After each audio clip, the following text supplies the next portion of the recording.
The Earth intercepts a lot of solar power, 173,000 terawatts. That's 10,000 times more power than the planet's population uses. So is it possible that one day the world could be completely reliant on solar energy? To answer that question, we first need to examine how solar panels convert solar energy to electrical energy. Solar panels are made up of smaller units called solar cells.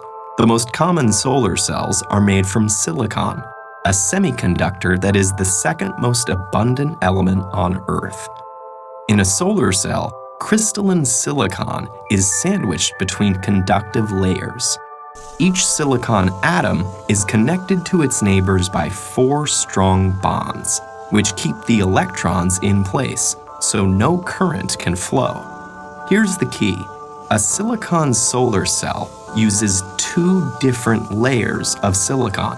An N-type silicon has extra electrons, and P-type silicon has extra spaces for electrons, called holes. Where the 2 types of silicon meet, electrons can wander across the p-n junction, leaving a positive charge on one side and creating negative charge on the other. You can think of light as the flow of tiny particles called photons shooting out from the sun. When one of these photons strikes the silicon cell with enough energy, it can knock an electron from its bond, leaving a hole. The negatively charged electron and location of the positively charged hole are now free to move around.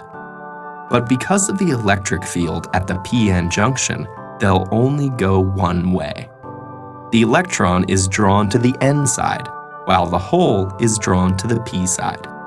The mobile electrons are collected by thin metal fingers at the top of the cell.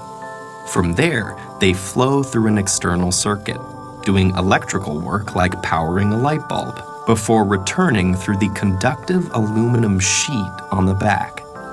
Each silicon cell only puts out half a volt, but you can string them together in modules to get more power.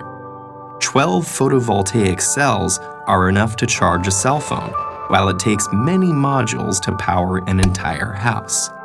Electrons are the only moving parts in a solar cell, and they all go back where they came from. There's nothing to get worn out or used up, so solar cells can last for decades. So what's stopping us from being completely reliant on solar power? There are political factors at play, not to mention businesses that lobby to maintain the status quo. But for now, let's focus on the physical and logistical challenges. And the most obvious of those is that solar energy is unevenly distributed across the planet. Some areas are sunnier than others. It's also inconsistent. Less solar energy is available on cloudy days or at night. So a total reliance would require efficient ways to get electricity from sunny spots to cloudy ones, and effective storage of energy. The efficiency of the cell itself is a challenge too.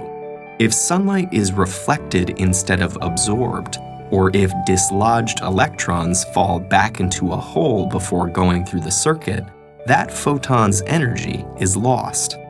The most efficient solar cell yet still only converts 46% of the available sunlight to electricity, and most commercial systems are currently 15 to 20% efficient. In spite of these limitations, it actually would be possible to power the entire world with today's solar technology. We'd need the funding to build the infrastructure and a good deal of space.